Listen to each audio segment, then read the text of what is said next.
Ok, dans le 6e chapitre,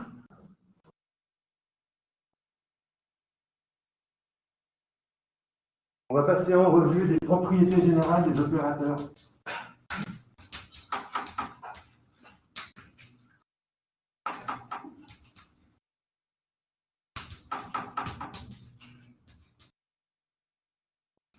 Ils ont pas mal de propriétés en commun, donc j'ai tout regroupé à la fin. Première propriété, c'est la linéarité. Là, on s'en servira tout le temps. Ça va devenir un automatisme. La linéarité, ça veut dire que si lambda et mu sont deux constantes,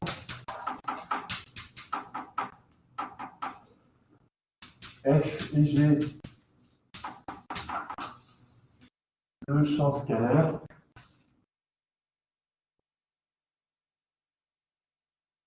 q et v, deux champs de vecteurs, alors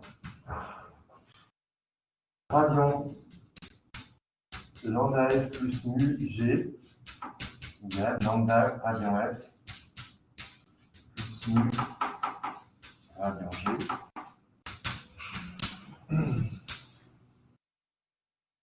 Divergence de lambda u plus mu v égale lambda divergence de u plus mu divergence de v. La même chose avec le rotationnel.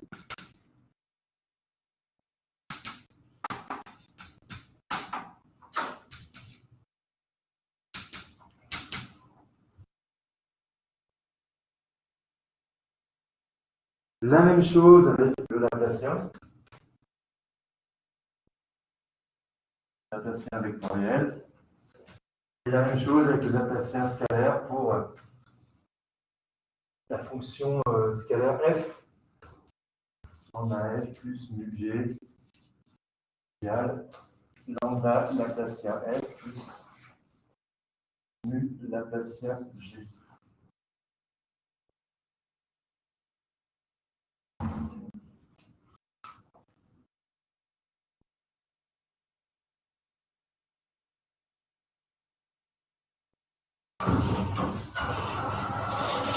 Deuxième type de propriété, c'est la dérivée des produits.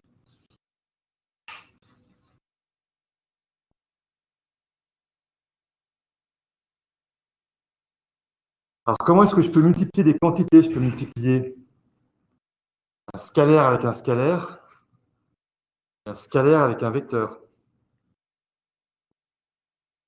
Alors, un scalaire avec un scalaire, par exemple f fois g,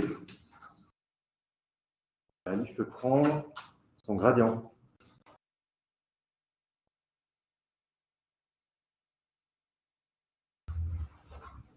En dérivée première. Gradient de f fois g, c'est quoi à votre avis? Comment est-ce qu'on peut le développer?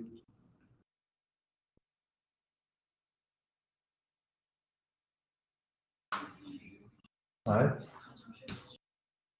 Ouais. F gradient g plus g gradient f.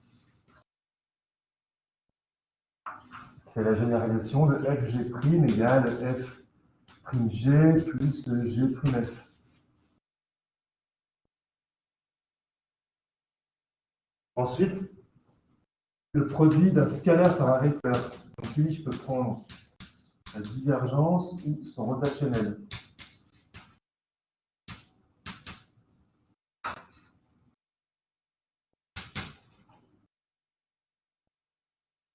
Il y a deux termes aussi, f divergence v plus, on avait vu la dernière fois, v gradient f. V scalaire gradient f.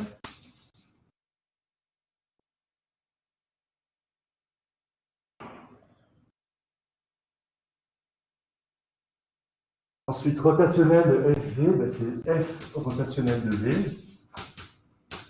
Et puis, c'est comme ce qu'il y a au-dessus, sauf qu'au lieu du produit scalaire, il y a un produit vectoriel. Et il faut que je le mette dans l'autre sens. C'est gradient F vectoriel V.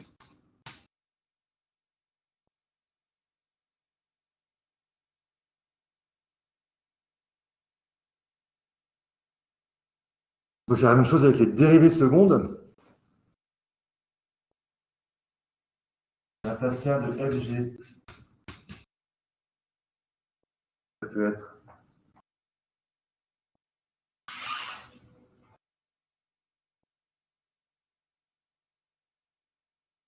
quand on fait une dérivée seconde, qu'est-ce qui se passe? La FG seconde, c'est quoi?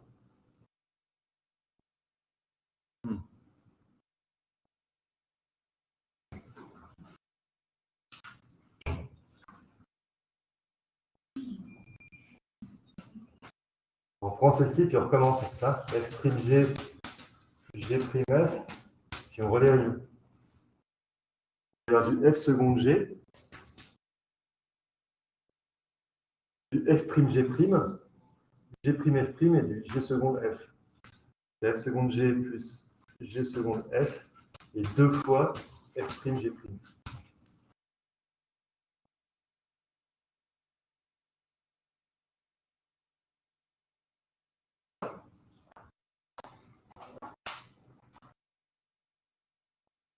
Alors, Laplacien, ben, c'est pareil. Il y a du F Laplacien G plus G Laplacien F. Puis la dérivée ben, de 2 fois F'G', comment il généralise? Le F', c'est un gradient 3D, plusieurs dimensions, donc ça fait 2 fois gradient F, scalaire, gradient G.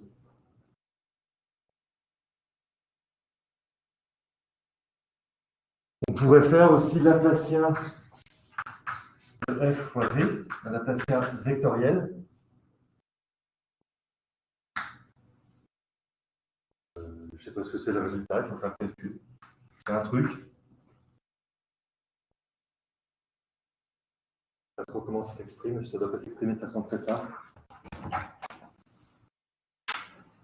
Tout ça, toutes ces propriétés-là de linéarité et de dérivée des produits, on va les montrer aussi en TD. Ce sont des calculs relativement simples, là, il suffit de développer de forme cartésienne.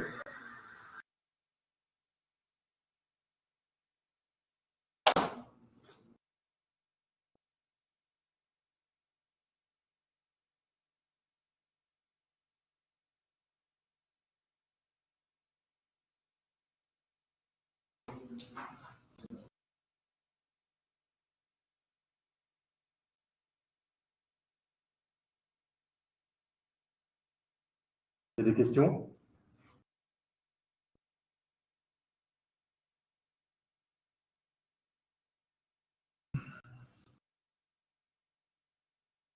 Une autre propriété qui est on va avoir besoin, c'est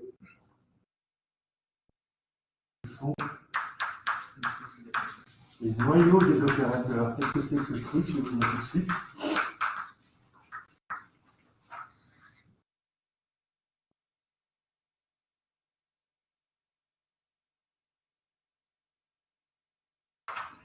Le noyau, c'est l'ensemble des solutions.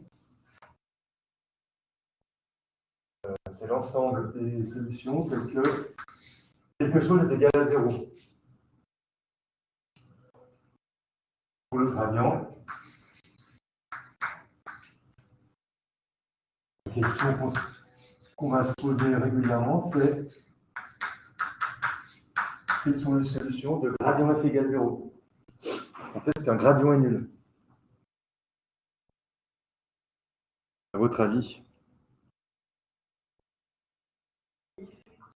F est constant.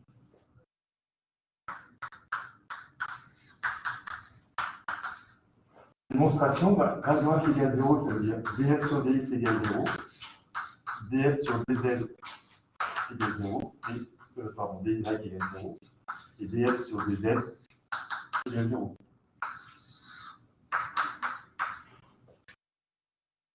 df sur dx égale 0, la solution, c'est quoi? C'est f ne dépend pas de x. Ça nous dit f est une fonction de y et de z. C'est une constante pour x, et cette constante, attention, elle dépend de y et z.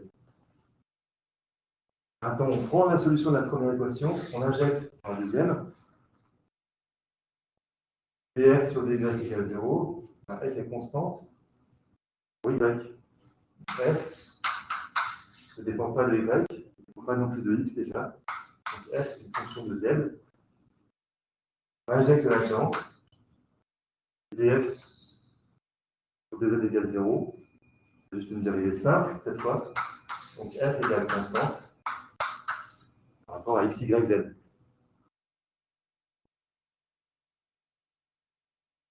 On a bien démontré ce qu'il fallait démontrer. La divergence maintenant. Divergence de v égale 0. Qu'est-ce que ça peut être la solution?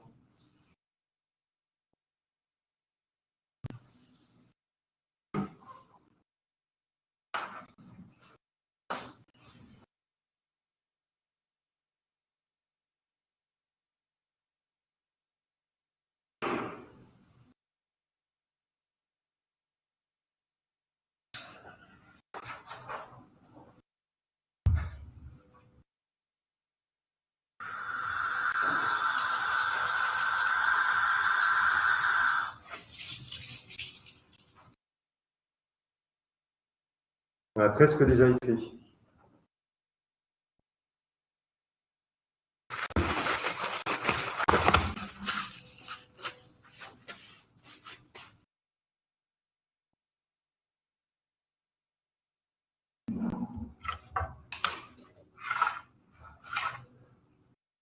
Je mets une flèche dans ce sens-là.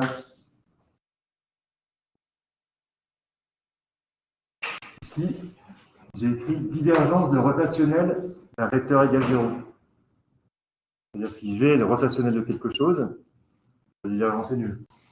Là, je peux écrire s'il existe un vecteur tel que V est le rotationnel de ce vecteur, là j'ai écrit ici, le V était déjà pris. Et donc si V est le rotationnel de quelque chose, alors je sais que divergence de V égale 0.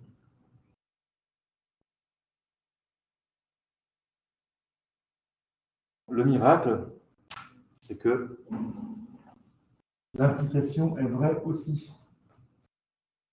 Ça marche dans les deux sens. Si divergence d'un vecteur égale 0, alors c'est écrit sous la forme de rotationnel.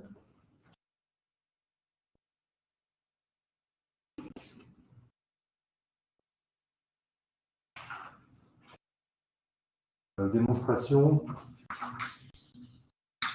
On n'a qu'à choisir si égale si de x, y, z. On choisit sur EZ, on remplace et puis on trouve une solution. Puis qu'on montre qu'on en trouve un.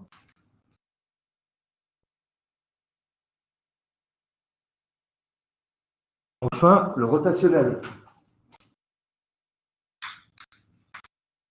Rotationnel de V égale 0. C'est pareil, au-dessus, on a vu que le rotationnel d'un gradient est égal à 0. Donc si il existe f, c'est que V est un gradient f, alors c'est que le rotationnel est nul. Miracle, encore une fois, c'est vrai dans ce sens-là.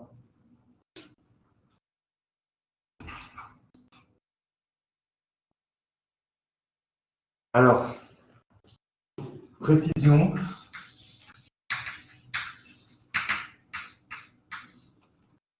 Cette partie-là, de la droite vers la gauche, est toujours vraie.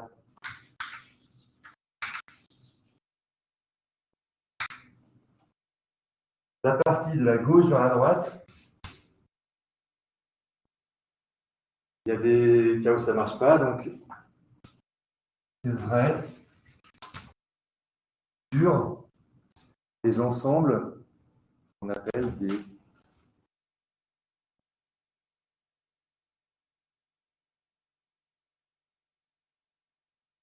espaces plutôt.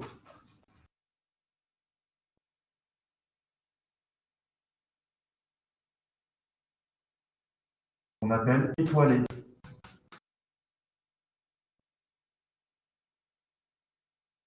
C'est assez simple, vous allez voir ce que c'est qu'un espace étoilé. C'est-à-dire qu'il existe un point de l'espace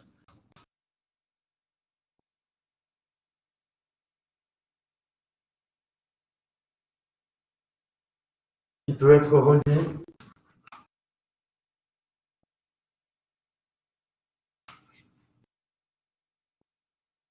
à n'importe quel autre point par une droite.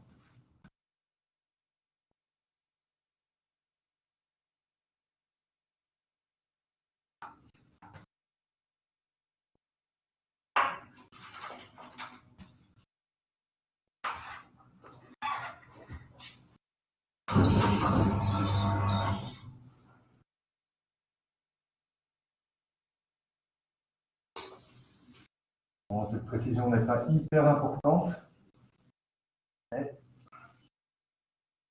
vous traîniez avec un cours où il est écrit des choses fausses. J'en sais rien un jour. Alors, un ouvert étoilé, un espace étoilé, c'est typiquement une étoile. Ça s'appelle étoilé. Donc, ce point-là, par exemple, je relie tous les autres points par des lignes droites.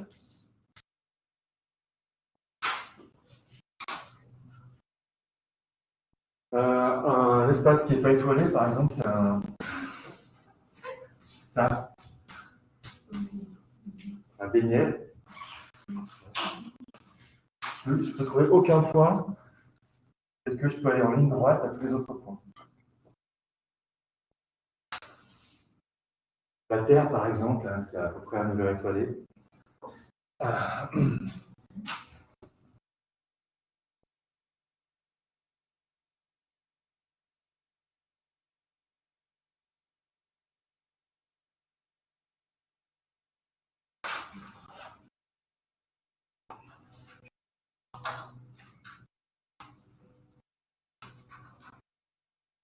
Alors, on va faire la démonstration de la dernière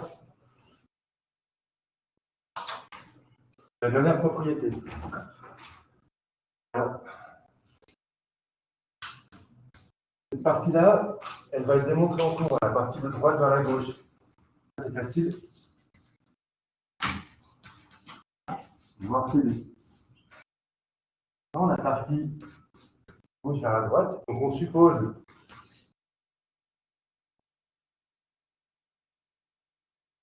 divergence de V égale 0.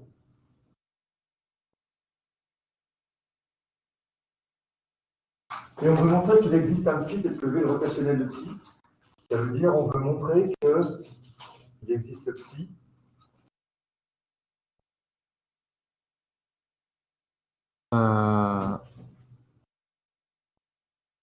c'est pas ça que je voulais montrer. Non, c'est ça, c'est celle-ci que je voulais montrer, la dernière.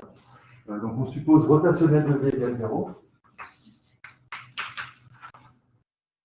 Et on veut montrer qu'il existe f tel que V égale grade de f, je veux dire égal. Donc rotationnel de V égale 0, ça veut dire quoi? Ça veut dire dy vz moins dz vy égale 0. dz vx moins dx vz égale 0. Et dx vy moins dy vx égale 0.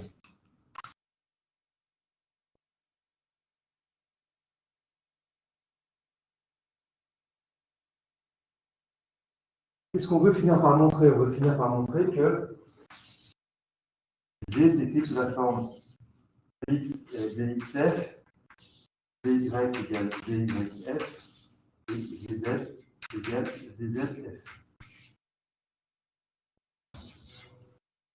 C'est ça qu'on veut montrer.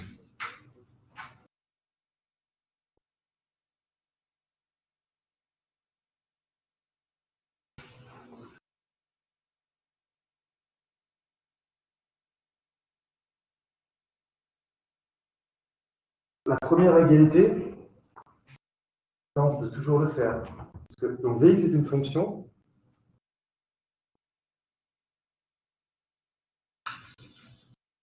On peut toujours définir f comme Vx égale Vxf. F est la primitive de V par rapport à x. Ça on peut faire. On pourrait faire la même chose avec les deux autres, mais ça ne serait pas le même f. Donc, ce qu'on veut montrer, c'est que c'est le même f. Donc, f est défini comme étant la primitive de Vx. Et ensuite, on remplace dans les autres équations, on va voir ce que ça donne. Remplaçons donc où il y a un Vx, c'est-à-dire ici. Donc, la dernière relation s'écrit Dx et dy égale dy de Vx. C'est-à-dire dy de Vx, c'est-à-dire dy de Dxf.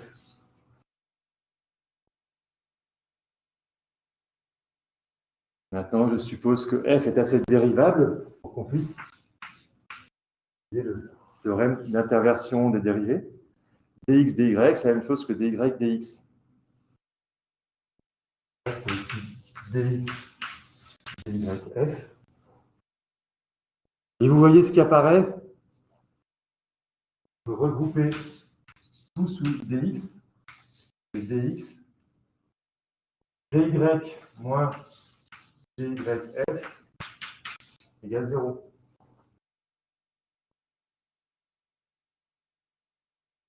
Il y a du dx de vy, il y a du dx de dyf, je mets tout ensemble. Et ça, on sait résoudre. La solution de ça, c'est une fonction qui ne dépend pas de x.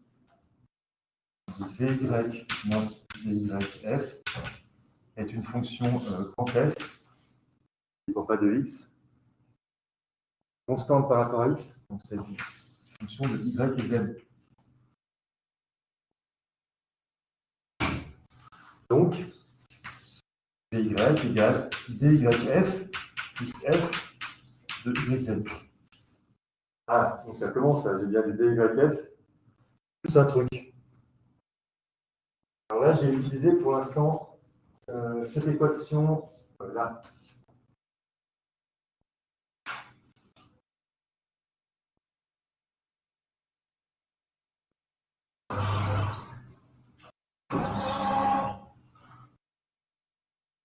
Bien, maintenant, je vais utiliser celle-ci. Il y a du z, x, en fait, c'est la même qu'avant, hein, sauf que le y est remplacé par z. Je mets le vx ici. Il y a du y à la place du z. Ouais, c'est la même, avec le signe opposé. Donc, celle-ci, si je l'utilise, je vais obtenir dz égale dzf plus une fonction, une autre, de yz.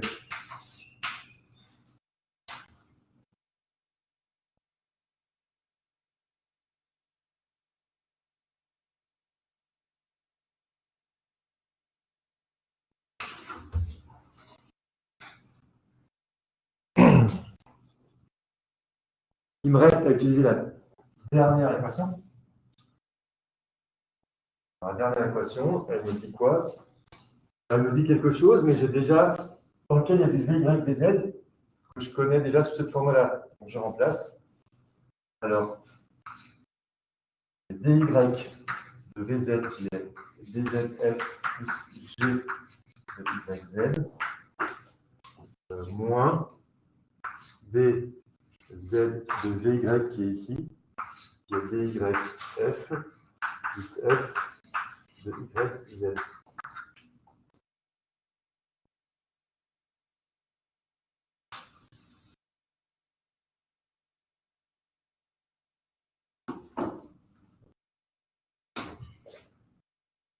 Qu'est-ce qui se passe? Il y a du dy dzf et du dz dyf. Je simplifie. Je dis y égale 0. Et il nous reste une équation qui est dyg de yz moins dz de f de y z égale 0.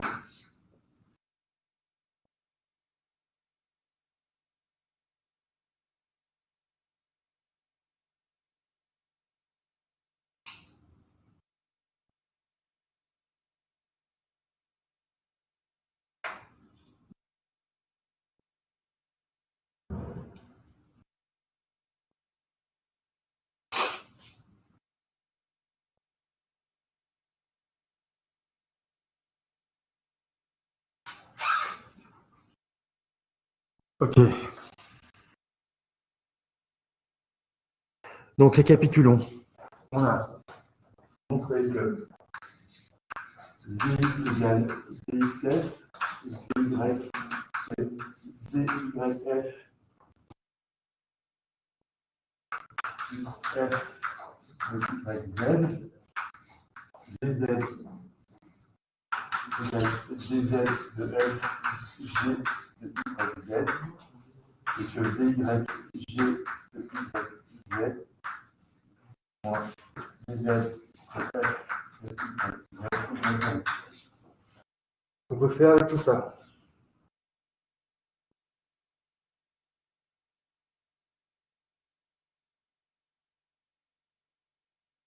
Qu'est-ce qu'on voudrait?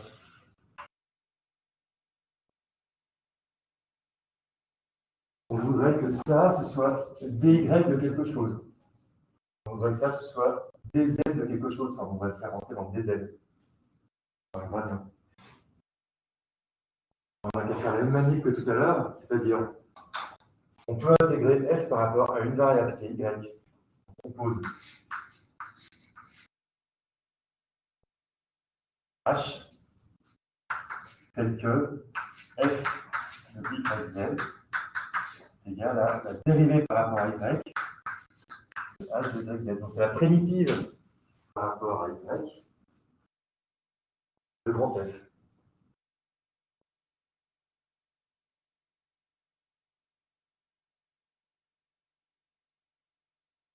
Maintenant, on remplace là-dedans.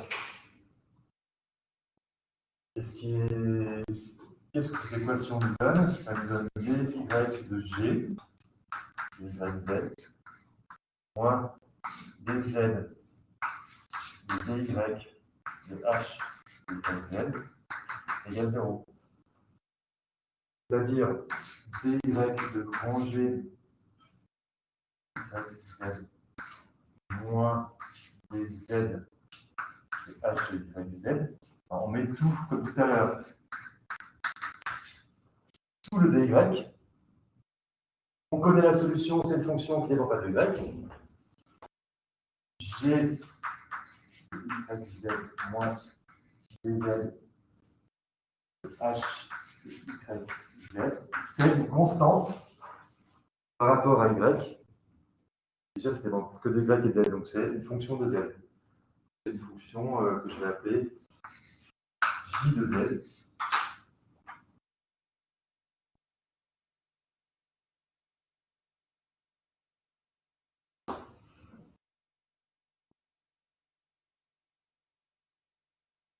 Et là, vous allez voir le miracle se produire. Vos yeux.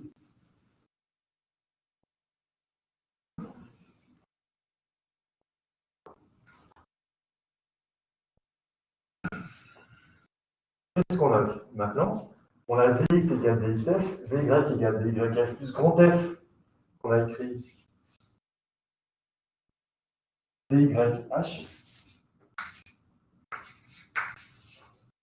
et grand G, on voit ce que c'est DZH, ici, je passe de l'autre côté, c'est DZH plus J de Z. Donc, F, c'est une fonction de x, y, z, et H est une fonction de y, z. Est-ce que je peux tout faire rentrer dans un gradient?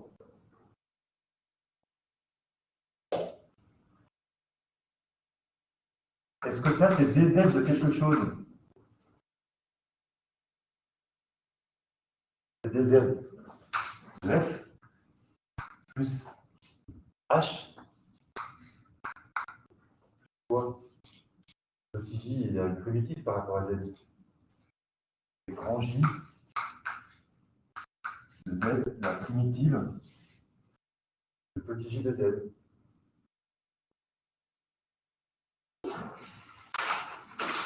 Maintenant, est-ce que Vy, ce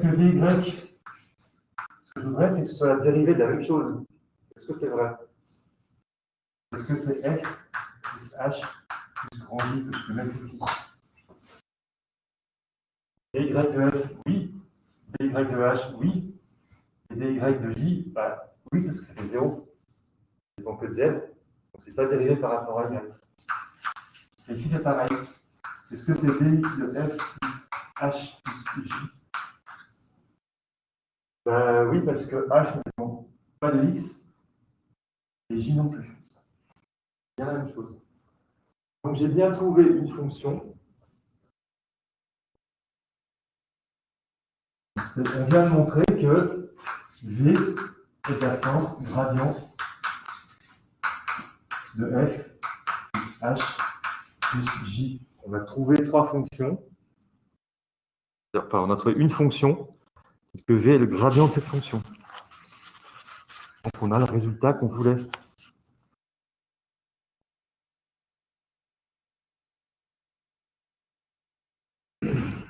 Ce qu'on vient de montrer, c'est que si la divergence est nulle, alors le vecteur est un rotationnel. Si le rotationnel est nul, le vecteur est un gradient. Il y a un théorème encore plus général qui permet de décomposer tout champ de vecteurs en un gradient plus un rotationnel. Ça s'appelle le théorème de Helmholtz.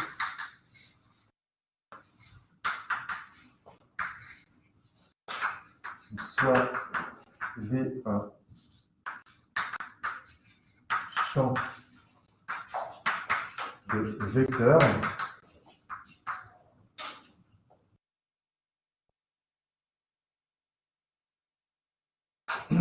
quelconque qui se décompose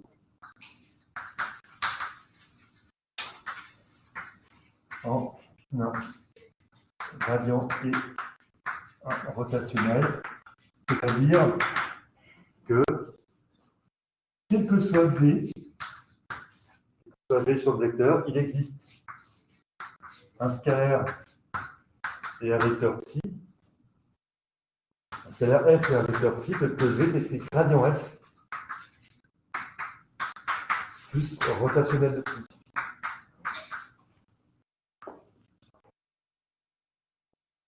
Tout champ de vecteur se décompose en un gradient et un rotationnel.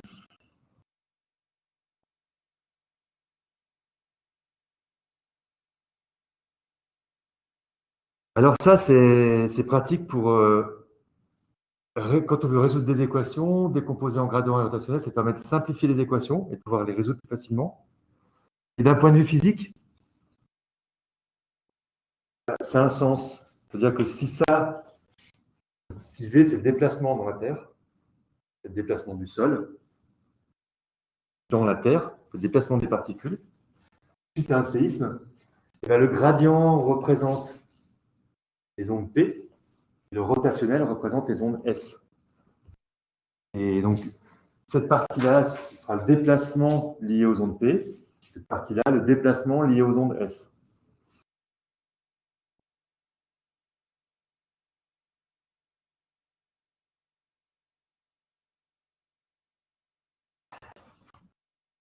Pour une onde sonore, par exemple, le déplacement, c'est qu'un gradient.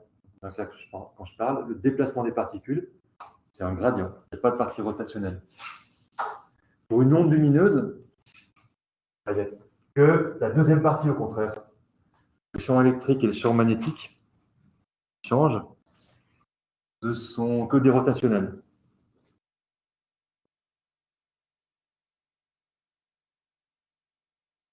Alors, vous pouvez imaginer peut-être que les ondes S, c'est des mouvements comme ça. Vous voyez, c'est des rotations. Alors que les ondes P, ce sont des compressions, donc il n'y a pas de rotation. C'est ça que c'est sous la forme de gradient. Alors là, cette décomposition, elle n'est pas unique. Parce que ici, Si V s'écrit comme ça, je peux rajouter n'importe quel gradient d'une fonction. Le rotationnel du gradient est égal à 0. Donc, il existe des fonctions telles que ça, mais qui ne sont pas uniques. Alors, pour que ce soit unique, on va rajouter quelque chose. Donc, si on impose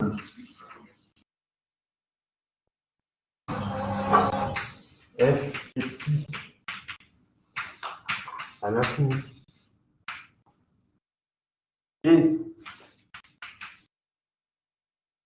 on impose divergence de psi égale 0, alors la solution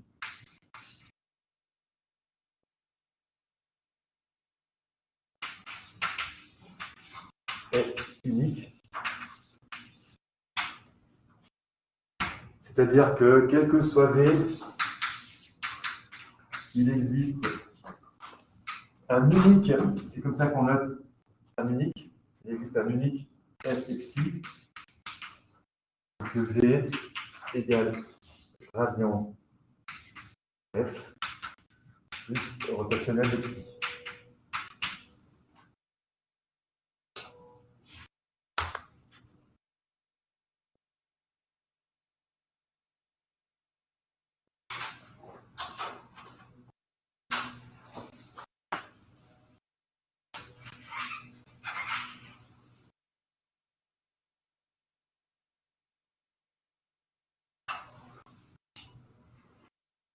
On va terminer ce chapitre par quelque chose qui n'est pas vraiment une propriété, mais une notation. La notation nabla.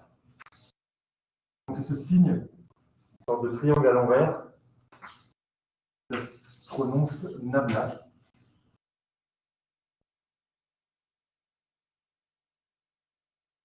Nabla, c'est un symbole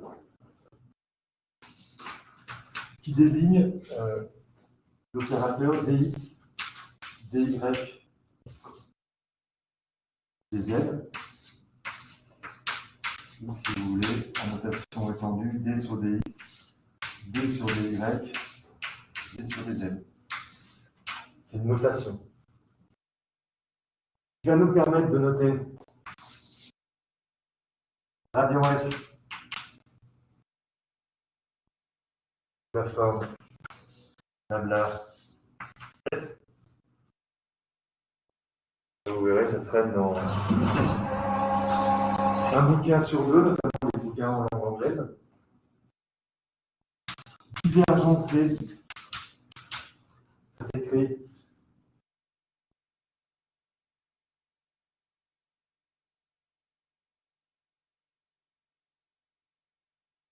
dx, dx plus dy, dy plus dz, dz.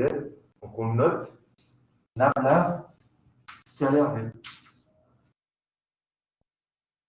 C'est comme si on faisait le produit scalaire entre ce truc qu'on a noté comme un vecteur, mais qui n'est pas vraiment un vecteur, c'est juste une notation.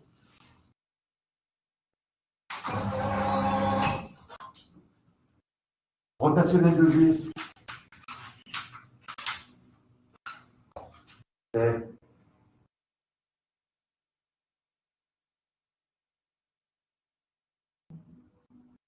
là,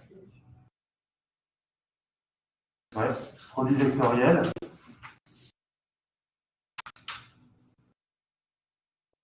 Alors, vous pouvez mettre la flèche, je sais pas, sur le nabla, je m'en fiche un peu. Laplacien.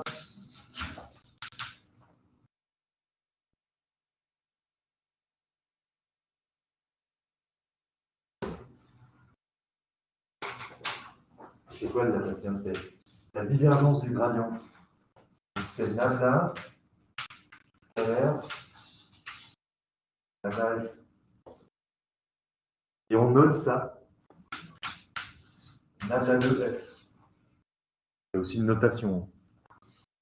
C'est juste pour alléger l'écriture. Ok, voilà pour les propriétés générales des opérateurs.